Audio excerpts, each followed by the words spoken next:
Welcome to the Startup Grind. She has been a radio jockey, she has worked with Airtel in different functions. Then she kind of, in the last 2 years, she has built Obino, which is a mobile app for fitness and health. So I'll let her kind of talk about, her story. So that's quick introduction. So it's a very interesting story that I feel that somebody who has done different kind of things is now, an entrepreneur, and how she manages that is something that I would love to kind of hear. So Ritu, why don't you start with your background, your education and stuff, and just a little journey about from your education till today, whatever it is. So hi everybody. First off, thank you for taking time to come out here to listen to me. It's a big leap of faith to come and listen to someone that you know practically nothing about. So big thank you for that. In terms of my background and education, I think Aina herself said one day to me that we're all a sum of our experiences, and everything that you go through, wherever you study, people you study with, things you learn, none of it ever goes to waste. It all comes back either to bite you in the butt or help you build something if you are so inclined further on in life. So my background is a little eclectic. My dad's an IPS officer. He's from Lucknow, and unfortunately we've always been posted in Kerala throughout our lives. So I've been born and brought up in Kerala.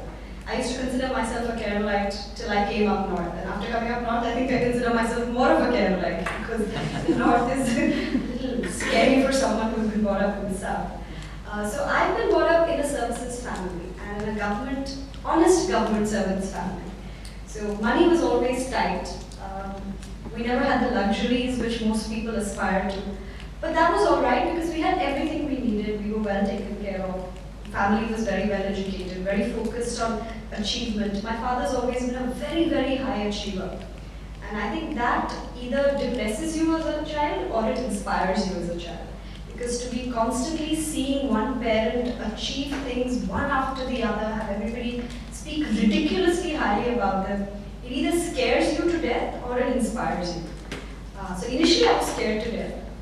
But then eventually you start finding or you start believing that you have the traits of your higher achieving parents. So you're convinced that you can't fail.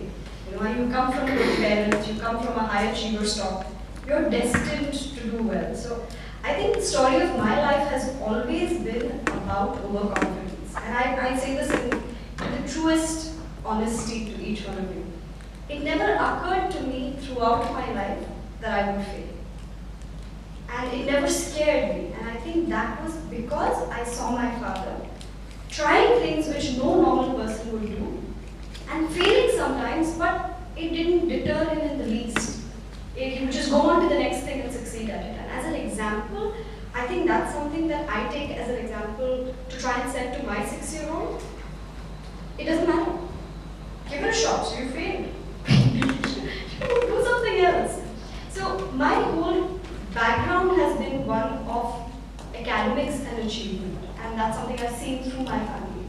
And for me, I was always a little bit of a round peg trying to fit into a square hole because I'm not the government services kind of person. So my family has always been, I think my great grandfather was the first civil servant to be knighted by the government or something of that sort. So my whole family is full of civil servants on one side and doctors on the other side. And I hate medicine and I hate the government.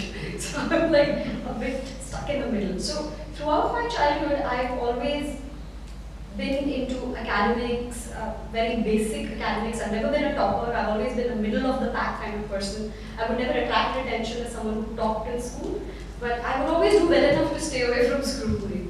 But what I did excel in, as you must have guessed by now, is talking.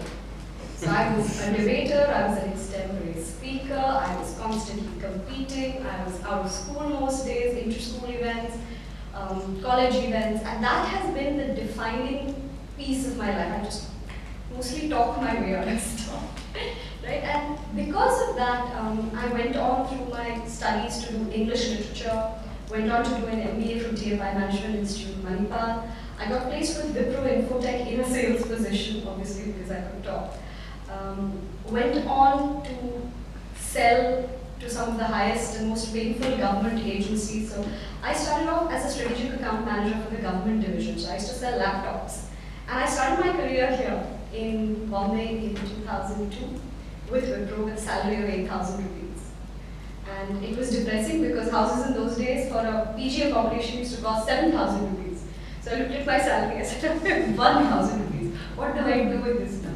But thankfully parents came to the rescue, so I had enough money to tide me over the next month. And I grew from there.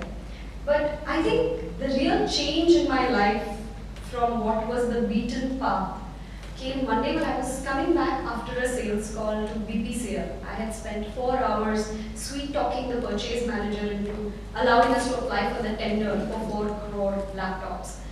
And I was frustrated and I was like, I cannot do this for the rest of my life. Because I would have cups of sweet tea. Are Sharma ji, aapke tender mein spec kya nikala? I'm like looking at myself saying, God, what am I doing in life? And I was passing in front of the Red FM office. So Red FM, this was in 2002-2003 when radio was just starting to take off. The first 100 licenses had been granted and FM had started and radio jockeys were so cool that you would die to be a radio jockey. It was that 10 years back, 3 years back. And I was passing in front of the office and I saw the Red FM signboard and I was wearing a pair of regular office pants, a shirt, full sleeve, laptop, tang ke, baal, choti mein, and I just turned into the office. I myself didn't know I was going to go into the office, I just went in. And it was just a chotu's office with receptionist sitting right there. And she said yes, she probably thought I'd come to sell something. And I'm holding my laptop and I looked at her and I said, I want to be a radio jockey. I thought, yummy, buddy, bahar nikal ja yahan se. And she said, okay, sit down. I don't know who was more surprised. I sat down. I was not quite sure what was going on, so I sat down.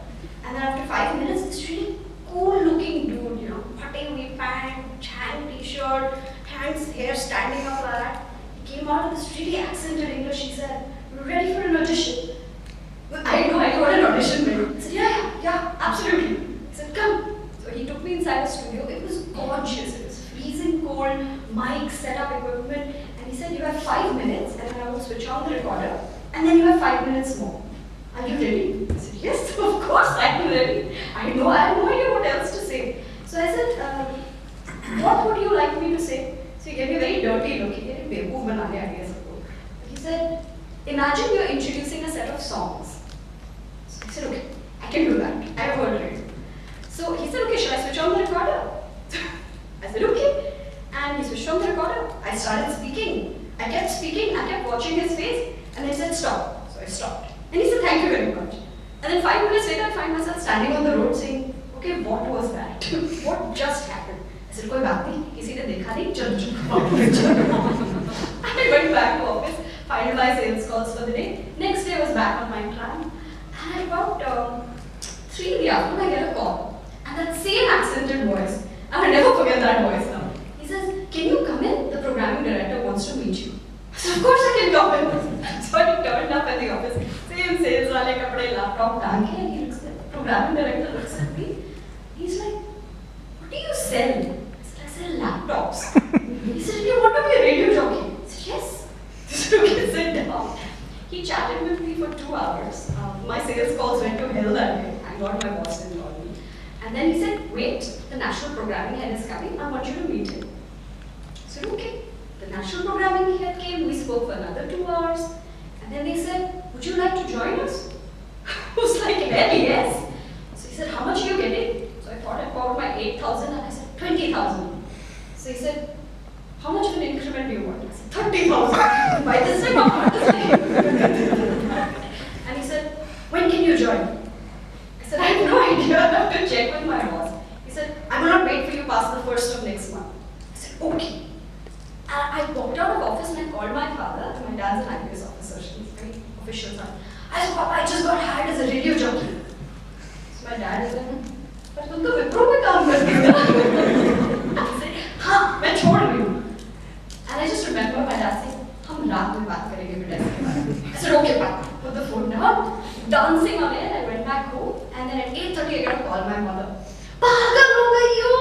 Wipro की नौकरी छोड़ के radio jockey बनोगी. तुम्हारा तो दिमाग खराब. पता था तुम्हें बॉम्बे नहीं भेजा. And so fun and so on. But by that time I had stopped listening. My mind was radio jockey. I'm the coolest thing on the planet. Up to no more sales. Next day I went in, handed in my resignation. My boss is like, you're looking at me saying, you have lost your mind. You have done an MBA. You're here in one of the best, most prestigious companies, and you're leaving us to be a radio jockey. What if you don't do well? I said, physical legal sales. Then I'm checking notary level. So that was the beginning of my habit of jumping into things without thinking too hard about them. And that has been a recurring theme throughout my life. I think when you think too much about something, you will always find 100 reasons of why you should not do it, why if you do it, you will get into tremendous trouble, and when you get into tremendous trouble, how everybody will hate you for it. So the idea is don't think too much, just do it. So that has been a recurring theme in my life. From becoming a radio jockey, I was in the Drive Time show. I was with this gentleman who you now can see on Channel V. There's this VJ called Jose Covaco. He is a young, half Goan, half Portuguese guy who is the funniest person in the world and a really nice person. He helped me figure out what radio jockeying was all about, got me interested, and after about a year, I found that being a radio jockey is a lot of fun. You come and you work for 4 hours. In 4 hours, you speak for approximately 16 minutes, and the rest of the time you sit and read a book in the studio, and you listen to great music. And that is the sum total of your job. So after about a year of doing this, I said, boss, मेरा तो दिमाग rust होके ना बाहर गिर जाएगा. And every day taking was talking about the same songs. और अब आ रहा है ये नया गाना काउंटडाउन पे. तो कितनी बार उसी गाने को इंट्रोड्यूस करो. थोड़े दिन बाद I went to the programming head. I said, हमसे ना हो पाएगा. कुछ और काम दे दो. They said, good, come. I was waiting for you to get bored. Come, you help us in sales. I said, okay. So I then got involved in sales. I used to go with the sales teams and help sell programming time, which is literally air time. I kind of grew up the ranks. I set up a client servicing station, like a small team within the radio stations, because one of the classic problems that radio stations have is that big brands in those days didn't want to advertise on radio. So a Nestle or a Pepsi or a Coke wouldn't really we won't do it. So we would go in and try and sell the concept to them. And every time that I came in front, I found myself slowly and steadily slipping backwards and becoming an organizer. So I became a producer, then I became an ads producer. Then I headed the client servicing division. Then I eventually ended up heading the radio station. So after a couple of years of this, the national programming head would become a really good friend by that time. He says, see, you're fighting a losing battle. You'll be a good radio jockey. You'll probably even be a very good radio jockey, decent. But you'll be a very good manager. So there are people who are meant for certain things in life. You're not meant for the front end. And he said, तुम्हारा चेहरा भी नहीं है कि तुम TV में जा सको, which is the next part of being a radio jockey, right? So reconcile to who you are, play to your strengths. You're good at getting stuff done.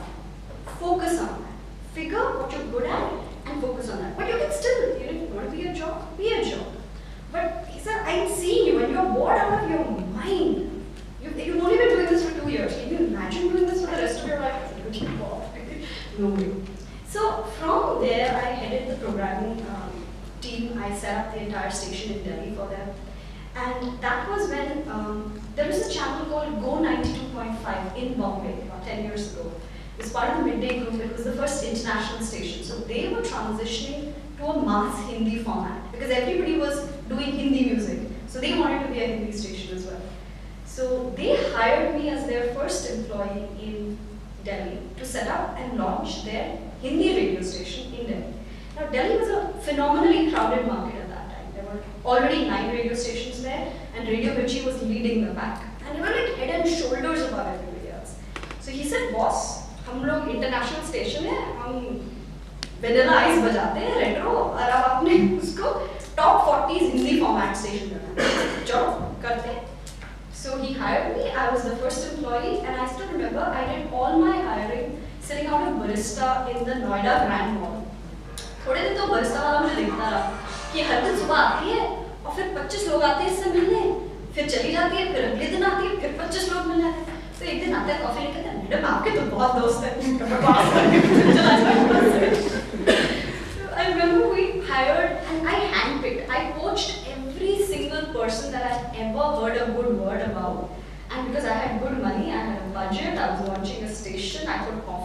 they wanted, and there was nobody to tell me what to do. So I did exactly what came in my mind. मैं उठा के morning job को breakfast job बना दिया, शाम के job को night time job बना दिया, फॉर्मेट बदल दिया, ये म्यूजिक सेलेक्ट, पूरी मनमानी कर लिया. I was 27 years old. Really, what does someone do at the age of 27? ऐसे तो what does one know at the age of 36 also? But at that point of time, it was like power in your hands. जो करना है कर. It could all have gone horribly wrong. You know, we could have crashed and burned it. But people in the team had faith. They gave you an open hand. They said, get this done. And when somebody gives you an open hand and says, this is your baby, now don't mess this up. I used to work ridiculous hours. I would wake up at 4 o'clock in the morning, listen to all of the radio stations. मेरे बिस्तर के बगल में वो जो पुराना radio station था, वो radio था ना dial वाला, because that's what most people use. I used to sit and tune stations कि हर station पे क्या बज रहा है, क्या formatting है, notes बना के. Then from 7 o'clock we'd start tracking every single breakfast show. कौन से station का कौन सा job क्या कर रहा है. We would continue till 12:31 in the night. We would shut down for 4-5 hours and go back. And we hired a team that had that same kind of crazy passion because they were all youngsters. They were all people who had not had a chance. They were all people occupying small positions in small radio stations. We said, come in. You're going to be the breakfast job. You're going up against Mirchi. अब तू कर ले जो कर सकता है. तो पूरी टीम रात भर बैठ के इसको ट्राई करो, उसको ट्राई करो, ये प्रोमो बनाओ, वो करो. It was a phenomenal year. I started hiring in May. We launched the station on a test run in July. We went live, launched in September. In under 9 months, we were second to Mirchi in the Delhi market. And we had zero marketing budget. एक पैसा हमने खर्च नहीं किया. It was single-handedly the effort of those 20 people in the programming team who basically ripped apart all the stations and said, what can we do so that our station is the single most important? And they were all in the age group of 17 to 32. Bus. There were 20 of us. That's all there was. And I think that experience, it kind of stayed in my head because it just taught me that when there is a group of bunch of people who are passionate about what they're doing, they can take even a Mirchi down with its crores of marketing money and its Bennett and Co. in the background. We had people shadowing our stations. We had people trying to poach our radio jockeys. Within 3 months of launch, they were having offers from Mirchi and they were like, nahi jana main. Because you're building something. And when you build something with a group of people, that sheer sense of ownership, it can work magic. And that I think was really when I got hooked to a startup in the first place. That was my first experience with starting something from scratch.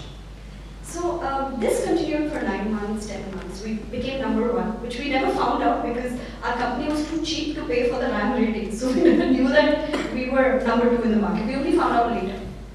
And this was when there was now starting to be people had invested in the company. The company was growing really quickly. More people wanted to get involved. So that was the second part, the hard part of the startup journey that I learned. That when you go from a small, tight core team of 8, 10, 12, 20 people, and then more people want in on the action, then the disillusionment starts because now you're used to doing things the way you want to do them. You're not used to answering to people. So the classic issues of scaling, of setting up processes, of bringing in controls, hierarchies, it destroys the culture of a startup company if that culture and expectation is not set from day one. Because now people are saying, why should I report? मैं तो अपना एक साल से अपना show खुद चला रहा हूँ. Why should I tell you what I'm doing?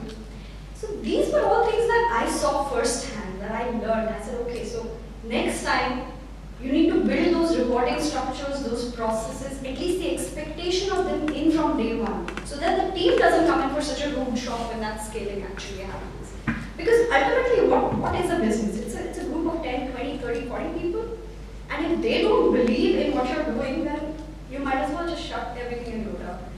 So that was when things started growing. There were a lot of growing pains. The business was doing well, but I then decided that I was looking for something a little different. And that was when telecom was taking off in a really big way. Those were the sunrise years of telecom. So I remember I met the head of new product development for Airtel at social function. And he said, I love your radio station. We listen to it all the time. I said, that's wonderful. He said, can you build a product for Airtel that sounds exactly like a radio station, but people have to be willing to pay for it? So I said, okay, that sounds interesting. So he said, come join us. I'll give you your own team. You build what you want. The only thing is, it has to make money because we're a commercial company. Now it's really easy to set up a phenomenal radio station which is free, right? Because you can get a lot of traction when something is free. Now when you have to monetize the same experience, how do you do it? And then there is the added disadvantage that earlier everybody is used to a certain format of the radio. Now you have to get them to access it and consume it on a mobile. So I said, this sounds like fun. So I joined. My parents were very relieved. चलो ये radio का craze तो खत्म हुआ, अच्छी company join कर ली है, नौकरी मिल गई है, बेटी thank God, a big sigh of relief. I joined Airtel. I was with them for about 2 years. We launched a product called Music on Demand, which was really India's first smart radio concept. It went on to win a GSMA award. It did about 300 crores of business in its first year, 11 million customers. It was a good product. Helped that Airtel had a hell of a lot of marketing money to put behind it. But it was a good experience. It was a corporate. It was my first time in a real large corporate. And working in a corporate is very different from running a startup or working in a radio station. So it was a phenomenal learning. Learned a lot of things. Learned a lot about team management there. I think I was a very, very aggressive person, very in your face, very brash when I used to run a radio station. Because when you get to do everything your way at such a young age, you get, basically, I think, just like my mummy कहती है ना, sir पे चढ़ जाता है. So I used to walk around the radio station doing this. आज किसकी लगने वाली है? Honestly, I have fired people for turning up half an hour late. I would look at them and say, please don't come back to tomorrow. And you'd be like, please don't come back to tomorrow. Please. But that's not the way you run a team. That was the brashness of youth. I learned things the hard way. I made a lot of mistakes. And I think the person that I reported to, Yadin Pava, who is now the head of group product strategy for Deutsche Telekom for 35 countries, he was somebody that you looked up to. He was respected within the organization. He was a phenomenal thinker. He used to stand in front of his team. So that was another thing I learned from him, which I had never seen. What happens in radio is there's a lot of pressure because like most media businesses, there's massive amounts of pressure. आज तुम्हारे numbers dip किए, आज तुम्हारी ranking गई तो दहशत much गई. Fire करो इसको, चाहे format बदलो, ये नहीं हो रहा, advertisers जा रहे तो बवाल ही मचा रहता था हमेशा. But in that, I never learned how not to transmit pressure because as a team leader, I think one of the most crucial things is you may be facing fire.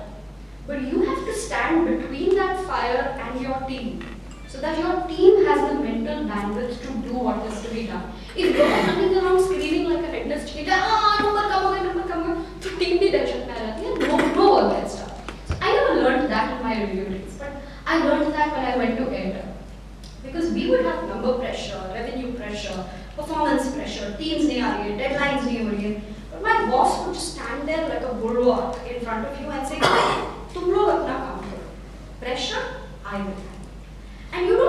And nobody teaches you these things. You look at somebody and you say, I want to grow up and be like that. And it takes you time because then you learn to handle your teams. You face a situation and you handle it badly. Then you learn again. And you try to handle that situation again. And you go a little better. So these are all things that you learn by example. How to lead a team, how to inspire confidence, how to fight for your team.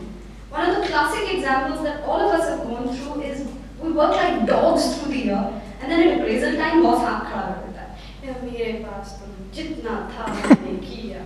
मतलब एक चमाट लगा पूरे साल भर किया. But that, how do you handle those expectations? Because every one of us has those expectations from our bosses. How do you set those expectations from day one? How do you manage those expectations? Because if your team leaves you in a startup journey, तो भगवान ही मालिक है. So managing expectations, managing teams, how to keep teams happy, how to not lie to your people, how to make sure that they get what they want, fighting for them if necessary, taking cuts. My boss did this, and I cannot tell you the amount of respect I still have for that gentleman. So there was a certain amount of budget that is given to every team, and that is distributed in the terms of increments, appraisals, promotions. And he had basically said, these guys are high performers, they will get so much, these guys are this much. He built it out and communicated it with the team, everybody was set. Then they reduced the budget. There was some cost cutting, they reduced it. He took a hit on his own salary. His promotion didn't happen, but he made sure his team's promotion happened. Now, what you have lost in money, you have gained in respect, because that entire team went and told the entire company, and then from that day, the way people used to look at him was completely, you can't buy that kind of respect. And that only comes from when you understand what's important to your team and you're willing to take a hit. Because in the long term, it all evens out. So these were some things that I learned in Airtel. So that whole trip, that boss was phenomenal. He then helped me jump into brand marketing. I led the brand marketing team at Airtel, launched their DTH business for them. Then my last stint was as head of brand marketing for their mobile service distribution. So all this was happening on the professional front. On the personal front, I met and married my B-school sweetheart, Vishal. And we had a beautiful baby daughter. This was when I was head of brand marketing for Airtel. And this happened 6 years ago in 2009. And I've always been fairly petite. Hamesha se. My dad used to call me Randy. Hamesha 48 kilo, 49 kilo. And suddenly in 9 months, I went from 49 kilos to 75 kilos. A goal. I would just eat anything that came in front of me. And I think most women will identify with this. Pregnancy is the only time when people get so happy when something goes into your mouth. Such khushi chehre. I ate my way through 9 months. And I ate everything. And at the end of it, I was a rotund 75 kilos. I couldn't fit into any of my clothes. And I had never been overweight before. And I didn't realize what being overweight really means. And not to sound mean, it's a whole different mind space. Most of us don't get it because we fluctuate in weight 4, 5, 10 kilos here and there. But when you become seriously overweight, 15, 20 kilos, it changes your physiology. Getting out of bed is a different experience. Having a bath is a different experience. Going shopping for a pair of jeans is a traumatic experience. It's very difficult and it's very different. And it starts having physiological changes. You feel tired all the time. You're lethargic. You don't want to get up. By the time you come back home from office, you just want to lie down in a quiet corner and have people ignore you. But you have a 2-year-old child that is bouncing with energy. Then you just want to kill yourself because you're tired from work, you're overweight, your body is not cooperating. So it's not a happy space to be in. And I was in that extremely unhappy space. And I did that for about a year. I was temperamental. I had some 5 pairs of clothes that fit me. And I would have temperamental tantrums all the time. I'm not losing my weight. I think there's something wrong with me. And my poor husband काफी patiently थोड़े दिन देखता रहा, सुनता रहा. फिर एक दिन कहता है माते बहुत ड्रामा हो गया. अगर तुमसे वेट नहीं लूज हो रहा तो जाके किसी डाइटिशियन को ज्वाइन करो ना. मतलब why does everybody in the family have to go through the trauma? I said okay, all right. So there was this lady at Airtel who was a very popular dietitian. Her name was Sheila Sherawat. She runs a very popular chain of clinics in the north called Diet Clinic. So I went to her. I didn't go to her. I sneaked out of office so that my boss wouldn't see me at lunchtime. And I went and sat in her cabin. And she said, पहले तो आप 5,000 दो और 3 महीने के लिए sign up करो और फिर बात करते हैं. 5,000 रखे टेबल पे. स्टोरी आगे बढ़ी. Then she took one पर्चा and she wrote some 4 lines on it. She said, आपने कल ये खाना है और कल वापस आ जाना. मैं कहा क्या है ये, क्यों खा रही हूँ, क्या? She looked at me with a very dirty look, totally designed to intimidate. आपको weight lose करना है ना? जो पेपर पे लिखा है खाइए और कल वापस आइए. So thoroughly intimidated, I took the paper and I went away. And I ate whatever she told me to eat. This continued for about 3 months. In 3 months, I lost 7 kilos. So I was in shock. So मैं 1.5 साल से weight lose करने की कोशिश कर रही हूँ. आधा किलो हिल के नहीं दिया है. And now with her in 3 months, I lost 7 kilos. So I was very pissed off, very frustrated. But I was a little intrigued. I said, कुछ तो है. So by that time, I had at several times, tried to ask कर, आप ये क्यों देते हो, ये ऐसे क्यों, पूरा दिन मुझे पनीर क्यों खाना है, मैं सिर्फ पनीर क्यों खा रही हूँ, मैं दाल क्यों नहीं खा सकती, मैं चावल खाने में क्या प्रॉब्लम है. She would not answer any questions. Her standard response was, आपको weight lose करना है ना, मैंने जो बोला वही खाओ, ज़्यादा दिमाग मत लगाओ. थोड़े दिन में ना मैं कहा बहुत हो गया. By that time I had started researching on this side. Why is she giving me this diet? What is the logic? What's protein? What's carbs? I started reading. So after about 3 months, I said, I think I can do this. So I said, I'm going out of station. मैं 1 minute break ले. She said, okay. तो मैं भी pay नहीं करूँगी. मैं cut Lee. And over the next 6 months, I applied everything that I had learned sporadically with thinking to my own body. And in about 6 months, I lost another 12 kilos. So I said, now I figured out the plot. All this while, I was looking at my own office space. So I used to have a team of 6 women who were all brand managers, who were perpetually on a diet. The guy in my team was on a diet. He was trying to fit into some cool pair of jeans. One of the girls was getting married. She was on a crash diet. She had to get down to 48 kilos. My boss was on a diet. He would eat like 2 chicken legs at lunch and then वापस जाके समोसे खाता था अपनी seat पे बैठ के. I am sitting here and watching this. क्या हो क्या? So I spoke to everyone. I said, so why don't you join? I found this really good dietitian. Why don't you join? नहीं, I can lose weight. I can do it on my own. I just have to get started. मैं कल से gym join करूँ. I will lose it on my own. तो काफी देर ये I will lose it on my own देखती रही. And I said, yeah, this is the classic problem. Everybody thinks they can do it on their own, but they obviously can't do it on their own.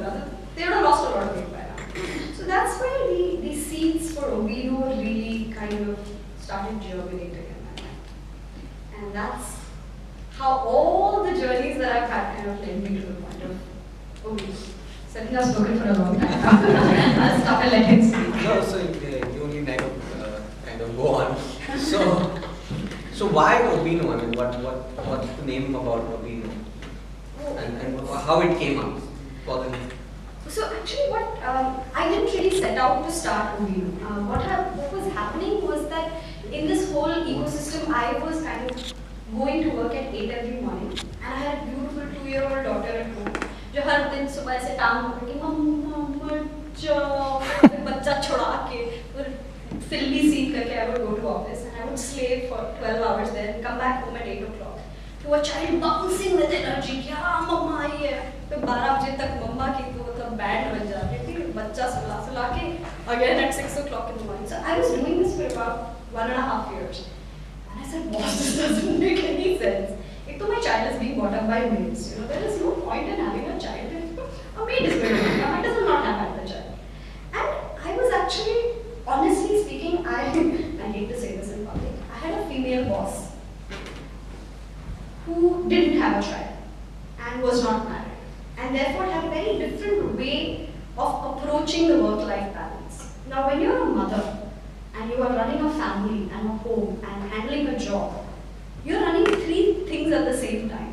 You're making sure the house runs smoothly, you're making sure your child is taken care of, and you're trying to hold down a full-time demanding job where you're a deputy general manager of a brand advertising agency working with GWT launching TV campaigns which are like 200 crores. And something has to balance. But that balance was not happening. And as a person, I hate underperforming.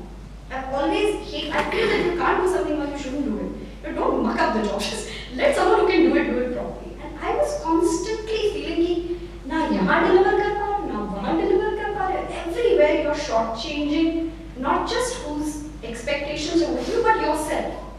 So I said, boss, this is not working. So I said, maybe I can do something of my own. So that was when the thought kind of sparked. And it was an event very much like this. So Airtel hosted the startup weekend in their office in November of 2011. That was the first time that I met this gentleman called Ankur Agarwal, who runs a very successful startup now called Price Papa. And we won that startup event. It was a very chotusa event where you could go on stage, pitch an idea, and people from the audience would join you. You would have 2 days to build out that idea and present it back to the audience. And I presented an idea which is now being done by Ziffy and Practo, which is a conference. And that was the original idea that I wanted to work on, but Providence. So that's where we started. And then I quit the company. I went through Airtel had a very good entrepreneurship policy where they actually help you set up your own business. So I went through the policy and I exited the company in August of 2012. My initial stint was I built a value-added services company for telecom operators. So I used to run a service for Airtel, which they would sell to their customers, which was mHealth, which was diets on your mobile. And it didn't do well at all. It did very badly, in fact. But we made some money. We actually didn't make money because we were honest. Telecom and the whole Tri-Regulatory Authority had clamped down by 2012 into what is called a double confirmation model, which basically meant that you would get a call saying, "Aapko ye gana chahiye to one dabaiye." तो बेचारा one दबाता था and he would get charged 30 rupees. And we'd like, "Wait, मेरे पैसे कहाँ गए?" Okay, your money is gone. So then try set up a system. They said a lot of people are getting scammed. What you need to do is, अगर मुझे ये गाना चाहिए one दबाइए. अब आपको 30 रुपए आपके बैलेंस से कटेंगे. Are you sure? One दबाइए. Are you very sure? One दबाइए. तो 3 one दबाने में कस्टमर दबा मुझे business went from like 7,000 crores to 300 crores in less than a year, which just goes to tell you how much of it was really real. So we started with a service something like this, and we started with the double confirmation model. तो हमारा beginning से ही पैसा बहुत कम बनता था, पर जो भी बनता था सचमुच बनता था. But the whole ecosystem was changing very rapidly, and I didn't like the whole concept of working with a telecom. You know, working inside a telecom is one thing. Working as a partner for a telecom it's a whole different ballgame. So I said, "Maza nahi aa raha, ye nahi karenge." And then we said, "But we know that this product works because there are people buying it. So let's build an application." And this was 2 years ago when apps in health and fitness in India were very few. कोई नहीं था, एक था. Healthify नहीं था एक बस. Loan उन्होंने भी 1 साल पहले launch किया था. They were also struggling at some 20,000 downloads. But कूद पड़े हम लोग. We built an app in August of last year. And the name actually was, we first started with the name Painless. And it was a very beautiful name. I dropped that idea, it was a bad idea to start with. And then one day I was trying to come up with a name. And we said it has to be something short and snappy and high recall. And it has to mean something. So we kept playing with words. And I don't know what I was reading, I saw something that said that say no to drugs. So after looking at it, I said, say no to drugs, say no to obesity. What can I do? Say no, Obino. Double now. And you know, a lot of people hate the name. They hate it. But a lot of people really like it. So I said, if a name has mixed reactions, which some like it, some don't like it, so we just hold on till everybody hates and then we change. But the name's picked up. It's fairly representative, helps people understand fairly quickly. It's short, it's easy to search, and very importantly, there are very few names like it, which helps phenomenally in SEO. So anybody searching, we pop up right on top. So we decided to run with the name. Yeah, I mean, to be frank, the name sounds good, and I think it's kind of relates also. You can very quickly relate. Once you know that it means say no to obesity, you know it's Obino. So that's good. So when was the move to Bombay, and how did you kind of think about getting your team? I don't think you have a tech background in terms of developing an app. So how did you kind of go about all of that experience? So it was really bizarre. When I started out in August of 2012, the first thing everybody said is, you're setting up a tech business. Do you know anything about tech? I said, no. So they said, how are you going to build it? So I said, I have to find a tech co-founder. So I spoke to a few friends. Do you know somebody who's looking to start up? And it's honestly really difficult to find a tech co-founder. I think you can Bhagwan mil jayega aur acha tech co-founder mil jayega. And for me it was providence. So a friend of mine said, "Oh, I have a friend who also wants to start up. Why don't you meet him?" I said, "Okay." He says, "You probably know him. His name is Yogesh. वो भी Airtel में था, अब वो Aircel में है." Oh gosh, चलो मिल लेते हैं. So I walked over to his building. The Aircel was very close by. I was sitting out of the Airtel office, and this gentleman, Yogesh Sachdev, I had seen him in the Airtel office. He in fact worked with me on one project. He's very quiet. He will not say anything unless he can. So we get along really well because I talk all the time and he doesn't talk at all. So he met me and I spoke to him for 20 minutes and kept listening, kept looking at me like that. So at the end of 20 minutes I said, "So what do you think?" He says, "Chalo, I said, "Chalo karte hain, bas." He said, "Huh, let's start." So I said, "Are you sure?" He said, "Yeah, but I will not be able to join you full time because I have a dependent family. But you don't worry, I will handle the tech aspect. That I will handle. So it was a lot of faith because I didn't know him from Adam. I had no idea what he was capable of. But I had no other option. And I somehow liked him. You meet somebody, you get a good sense. कि कमीना नहीं है। वो बहुत बड़ी बात है। चलो start करते हैं. So we started, and he basically used to run, along with some 3-4 other friends, he used to run a small development company called CNT Global. And he already had 7-8 developers on the payroll. So he said, तुम ना outsource कर दो project, company form करो और product हमें outsource करो. I am a director of that development company. I will make sure that the work gets done. And ये तो बहुत simple है, ना लोग payroll पे, ना office का झंझट, ये outsourced है. मस्त contract बनाया, थोड़ा English लिखी, दे दिया. So the whole Airtel work was done by CNT Global with them, but we had written into the contract that the day when we launch our own product and get our own team, we will import all the resources who were working on the project onto our roles. Yeah, we had slipped into the contract. So the day we launched Obino in closed beta in April of 2014. In June, जो सारे resources Obino पे काम करते हैं, सारों को poach कर दिया. बहुत बदतमीजी की, क्या करते? We brought them all on board, and the story's been running since. And now we finally raised a round, and he's finally giving up his part-time consultancy. But to this day, that poor gentleman puts in a part-time job, comes home, works for 6-7 hours a day. All our work gets done between 10 p.m. to 2 p.m., 10 p.m. to 2 a.m. in the night, because that's the time he gets. So we work. My husband now shuts the door because at 11 a.m., 11 p.m. there's a full tech call going on. Yay! All the techies are used to it. I'm anyway used to it. But now he's coming on board full time. We're scaling up the team. We're just 7 people. We're going up to about 20 in the next 3 months. Hiring has started. We found an office in Gurgaon and we're relocating the team to. We set up an office here. So now we'll find out. So this most of the team is in Gurgaon? Yeah, so what we've done is we started life in Gurgaon. I was in Gurgaon in Airtel, but see, when you're not working, then you go where the person who's working jobs takes you. So my husband was working and he's bringing home the money, so he said, boss, Bombay posting हो गई है. चलो, Bombay चलो. तो बच्चा उठाया, सामान उठाया, Bombay आ गए. We used to run it long distance. वैसे भी सारा tech का काम तो long distance ही होता है. And we realized one thing which was a very big learning for me, which I plan to implement in the future, is कभी sales, marketing और tech को साथ ना बिठाना. वो लड़ मर के कोई प्रोजेक्ट आगे नहीं बढ़ेगा. मार्केटिंग एकदम से उठेगा, बोलेगा ऐसे करते हैं और टेक बोलेगा भाग जाओ, मेरे पास इतना लंबा प्रोडक्ट मैं नहीं कर सकता. तो it would lead to massive clashes. What happened inadvertently with separating marketing and tech was it forced marketing or sales or me basically to think through everything. So tech वाला बोलता है मैडम मुझे तो कुछ समझ नहीं आ रहा, आप पीपीटी भेजो. वाकई आप पीपीटी बनाओ, स्क्रीन ऐसे होनी चाहिए, यहाँ क्लिक करोगे तो ये होगा. Scrap the idea, let's do it again. So it forced a lot of clarity. I would have to be very, very clear on what I needed to build.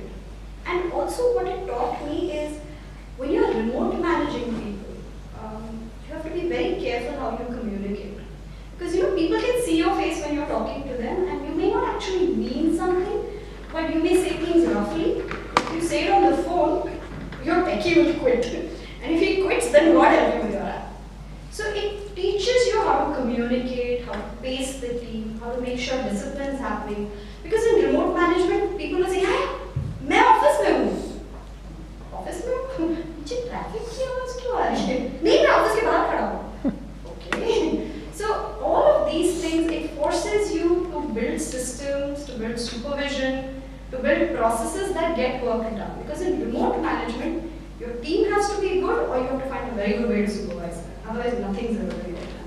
So a lot of these teething troubles we went through, but now the team is suddenly, we know they're good people, we know they won't jerk you around. So there's a lot of faith, and with that faith comes a lot of खुला. You say, तुमको बनाना है, तुम बनाओ. जैसे तुमको बनाना है, बनाओ. Because you know that he understands your product, he's there with you, he's fighting for you, he will not mess it up. And with that comes a lot of improvisation. So we have a senior athlete, Ananjay, who has about 7-8 years of work. He's built the entire app from scratch his own. Sometimes he comes up with insights that make me feel ashamed of myself. And he says, idea, Ritu, isko aise karte hain. Karo bhai, karo.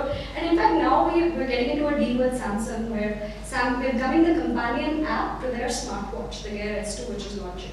So we're building an entire Tizen app, and I'm telling you right now, we've spent the first marketing money from the funding is going into building that app. I have not seen the schematics of that app. Dhananjay is flying to Bangalore, he will handle it end to end. And I know I don't have to worry about it because he's handling it. So each member of your team becomes one stronghold in themselves. And I think that happens when you let go, when you trust them and say, you're a good guy, my life and my business is in your hands. Up karo. And I think when you put faith in people, it is rewarded very, very rich. And that's a very good experience that I've had in the past few years.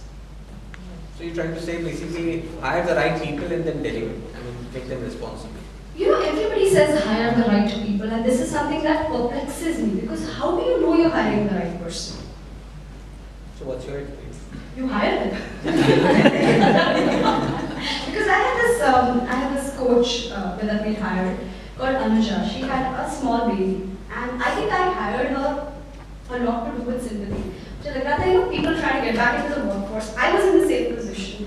I should hire her and give her a chance to get back in the workforce. She screwed me. She would never pick up her phone. Customers would be yelling. So eventually, I had to please, do resign before I have to hire you. You can't tell who's going to be a good hire and who's not. And I've often realized that people place too much emphasis on outwardly demonstration. So you place a lot of emphasis on a tech guy who can speak to you in English. Who cares whether the tech guy can speak in English? He's not going to be speaking in English to your customers. He's going to be coding. Judge him on what he can do, not on how he behaves, how he responds. Because we have a second level tech guy called Himanshu. If you meet Himanshu, I can guarantee you will never hire him. The first time I met him, I looked at Yogesh like that. I was like, he's part of our team. Yogesh was like, trust me. I said, okay, I trust you. And Yogesh, I trust him blindfolded, he trusts Himanshu. You should see the kind of work Himanshu does. 4 years work ex, everything from app troubleshooting to server-side development to building to running ops to getting legal papers, Himanshu handle kar raha hai. मैं देखूंगा. I think you don't know who the right people are. You just hire them and pray. So before we get into, I think, how the specifics of how you deal with the things in marketing. So I don't know how many of you really understand the mobile app thing, but it will be good if you can just brief as to what Obino as a mobile app product is, what people, use it for, how they use it, how to pay for it, etc. And then we can kind of get into that aspect. So I'll just give you a very brief idea of how we started and how we changed. So I think when we built Obino for the first time, I was very influenced by my experience with Sheila Sherawat. So I said, do it yourself product banana hai. Nobody should come between you and your weight loss. I think I was very rabid about that, and that was not a good place to start, but we had to start somewhere. So we actually built Obino as a set of tools that you could use to lose weight. Now those tools would be a calorie counter, they would be meal and exercise recommendations, app-generated diet plans, reminders, things like that. We launched the product in August of 2014 and it did okay. Wasn't spectacular, did okay. And we constantly got people calling us saying, वो सब तो ठीक है, but can I speak to a nutritionist? वो सब तो ठीक है, लेकिन can I meet someone? वो सब तो ठीक है, तो obviously ठीक नहीं है. So over 3-4 months, people were buying the diet plans. Then we realized that initial human interaction is very necessary because when people come in, they have a lot of questions. मैं ऐसे क्यों करूँ? मैं ऐसे क्यों नहीं करूँ? मैं ऐसा करता हूँ, मैं ऐसे कर सकता हूँ क्या? मैं ऐसे करूँगा तो क्या होगा? But those are all initial questions. But when they don't find someone to talk to, वो motivation सारी खुश हो जाती है. नहीं, मुझे नहीं समझ में आ रहा, छोड़. Abdicate. So then we transitioned in January of about 5-6 months later, in Jan of 2015. We changed to a model where you could, if you you were a premium customer, you would get paired with a weight loss coach. And that weight loss coach would work with you, answer your questions, design your diet plans. The product did okay, we sold a few packages, we made money. But it wasn't spectacular. It was very average. We said we're missing something, which though there is some human insight that is escaping us. We went back, spoke to a lot of customers. And then we realized that हम लोग एक hypothesis से start किया था कि broadly people know what is to be done to lose weight. It's not rocket science. You have to eat the right things, you have to start exercising, you have to sleep better, and try not to take so much stress. If you get these 4 right, you will lose weight. So we thought people broadly understand, and therefore now they need a set of tools to help make that happen. That hypothesis was blown out of the water. The truth of the matter is, people know broadly कि ये करना है weight lose करने के लिए, पर मुझे क्या करना है? I have to eat healthy. What does eating healthy mean? Does it mean roti in the morning? Does it mean roti in the afternoon? Does it mean chawal in the afternoon? How much sabji? Which sabji? How much oil in the sabji? So when it comes to taking general principles and applying them to yourself, people get lost. So we said, oh, okay. So let's go to the other extreme. So we re-engineered the entire app, we suppressed all the tools, and we put a coaching layer on top of it. Basically, now when you come into the app, it will say, दिमाग नहीं लगाने का. I will tell you क्या करना है. इतना खाओ, exactly ये खाओ. इतना exercise करो, exactly ये करो. जैसे किया, उसको track करो. उसकी trends देखो और weight lose करो. The moment we did that, our interactions, our daily active users went from 5% to 40%. Weekly active went from 40% to 90%. Renewal rates went up by like 4x. And we said, oh, people want to be told what to do, but they want you to tell them at their own pace. They don't want to be forced into it. They want all the guidelines there to be applied as and when they're comfortable. So it's difficult because you have to be prescriptive, but you have to be flexible. You can't say, तुम ये करो, क्योंकि वो नहीं करने वाला. But वो जानना चाहता है कि उसको क्या करना चाहिए. It's a slightly silly situation when you think about it, but unfortunately that's the way we are. We want to know exactly what we should do, but we will choose whether we want to. So that really changed life for us. The product started growing organically, started picking up. So today when you download the application for the first time as a free user, you get 3-4 features that you can use free. So you have a calorie counter where you can track your calories. You get reminders for water, green tea, eating on time, taking walks. You get a pedometer which tells you how much you walk. All of these things you get free. You get articles, tips, blogs. Then if you want assisted coaching, you upgrade to level 1 where the app coaches you with diet plans and fitness plans, or you upgrade to level 2 where a human coach works with you. The next thing we realized is because it's cheaper and everybody thinks they want to do it themselves, everybody buys the cheaper plan. Nobody reduces. Whenever anyone buys the more expensive plan, they stay back. So now what we're doing in the successive releases is we're making everything in the lower plan, we're making it a try and buy to get you used to the idea of using the app. And then we find that the higher packages, we're now opening up a method where you can try the higher packages free for a week. When you see results, then you stay back with us. So a lot of things that we're doing. Another thing that we realized is when you do human coaching, which is what people are willing to pay for, you hit productivity and scalability issues. One coach can successfully handle 30-40 people at any given time. What do you do if you have 500 customers? How many coaches will you employ? Eventually, BPO to nahi chala payega dietitians ka. So now we're building out an artificial coach who actually chats back with you just like a real coach. So it will look at you in the morning, it will look at your diet plan and say, hi Ritu, you were supposed to have warm water with methi seeds, did you have that? And what have you planned for breakfast? So it will chat with you. That entire AI piece is fairly complex to build, but it's going to set us apart from any of the other players because this is something that's fairly progressive and has a lot of other applications as well. So from a product perspective, that's where we go. Very true. So something on the marketing side, I remember having talked to you once and you said that you spend very little on the marketing. So just tell me as to how does this whole marketing for a mobile app kind of work, because people need to kind of discover your app to kind of first install it. So either they read somewhere or whatever. So one is, how do people discover you? How do you market yourself, and how do you manage to kind of keep your costs low on marketing? So on marketing, we've had, or at least I've had, because I'm the only marketing person in the team right now. So I've had a bit of a revelation in the last year or so in terms of my marketing. Because I was a marketing person with a brand background, from day one we started marketing. बड़े मजे से Facebook पे ad चलाया. Because you also have to figure out what your cost of acquisition is when you're running a startup, you're raising investment. You have to know how much it costs to acquire customers. So we tried Google, it didn't work for us. We tried search engine marketing, didn't work for us. We tried Facebook app installs, that worked. So we put in little money. What we didn't realize, and which was something that I realized personally much later, is that marketing is like pouring water into a glass with a hole in it, right? You will never genuinely understand how good your product is unless you're not marketing it.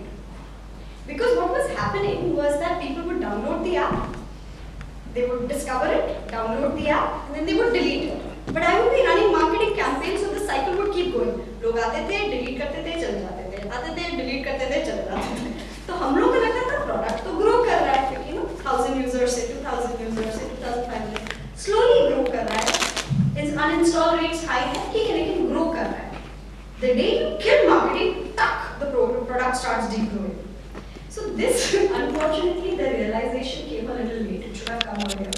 But in May, so we raised money, a little bit of money in Jan, right? We were deploying a little bit of marketing. But this high uninstall rates would keep worrying me. Would keep, I would get that voice in your head. There's that voice in your head which we all ignore.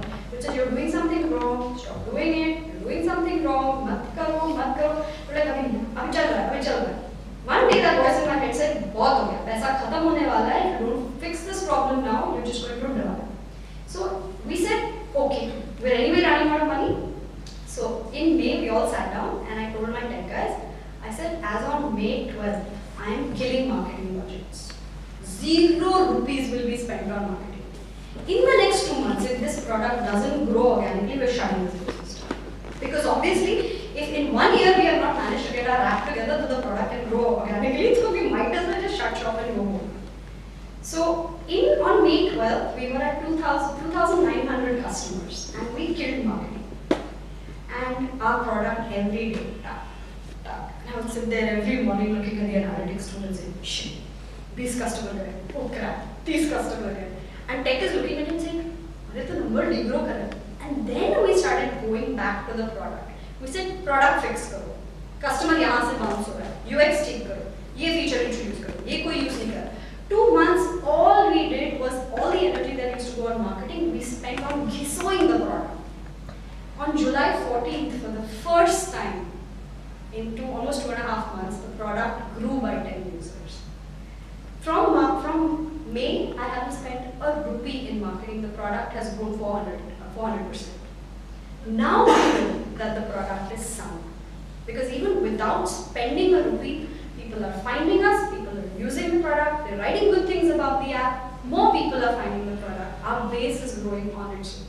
We finally, after a year, got our act together, which we should have gotten together much longer ago. But that's why I think marketing is a very double-edged sword. It should only be used once you're sure your product is good. But a lot of us come from marketing backgrounds and we think marketing can fix the problems that a product has. It can't. You've got to find out now. So, I'll actually leave the other aspects of the business for people to ask, but I'll just ask you about this. So, how do you manage now your life in terms of managing your kid, your work, and that's also managing it remotely, and now that you have an investor's head also to kind of, manage all. So how do you do that, and what keeps you motivated? I think motivation's never been a problem for me. I think, I really can't talk about motivation as a lot of people need it. But for me, it's never been a problem. For me, it's always been about achievement. And the achievement was never to show anyone else. And it sounds very presumptuous when you talk about it. It's like, oh, I'm so cool, I don't achieve for anyone but myself. But I think genuinely, if you're doing it to show somebody, it doesn't last. You have to achieve for yourself. You have to have that within you. Ki, I can do this. I am doing this to show myself that I can do it. I'm proving myself right. And every success feeds that sense of achievement. Says, I thought I could do it. I could do it. I was right. Chalo, agla kya karo? So I think it's about, it sounds, everywhere you hear it, challenge yourself. It's not about challenge. It's just proving to yourself that you can do it. Why do people run on the treadmill? You're not going anywhere. You do it to prove that you can do it. Why do you aspire for a higher salary? Why do you work your ass off to get a promotion? To prove that you can do it. Because you're better than everybody else. Right? Ultimately, that's the heart of it. And I think it can't come from outside. It has to come from within you. You have to have a point to prove. And when you have that point to prove, that success will come on its own. And a lot of times, I think, when you talk about managing stuff, I think a lot of us feel, and I feel every day, like I wake up in the morning and I'm chasing my 6-year-old, trying to get her to go to school, trying to get the maids to make there's some food that's edible that I can eat, then keep the team running, because an entrepreneur, if you're not working, your team is sure as ever. Trying to make sure deliverables happen. I think at the end of the day, you just do the best you can, forgive yourself for what you've messed up, and just keep going. Because if you start thinking about what you haven't done, you'll stop working. So I get this feeling on weekends, by Saturday or Sunday, I'm in this state of panic. I genuinely am in this state of panic. 2 दिन से कुछ काम नहीं हुआ है. You feel, oh shit, paisa, time, investor, customer. By Monday, I hit the ground running because 2 days you haven't done any work because you can't work. Everybody's on leave. And Monday you get more done than you got done in the entire week. And then slowly it tapers off. By Friday, everyone's in a holiday mood. Again, the pressure builds up. Monday you're running. So I think you don't really manage. You just deal with things as they happen. बच्चे की तबीयत खराब है, investor meeting हो रही है, take con call के बीच में your child is screaming, "Mama, potty आई है." I had a call with Sequoia where I was pitching the investment to them, and my daughter was screaming, "Mama, potty आई है." And what do? You're in the house. You have a 6-year-old who wants to crap. So I told him, I said, "I'm really sorry. I'm going to have to put you on hold." And there was VT Bhardwaj on the other end, and he was laughing his ass off. He said, no, you go, I'll do it. I went, she did potty, then I came back to the call. When they have to go potty, they have to go potty.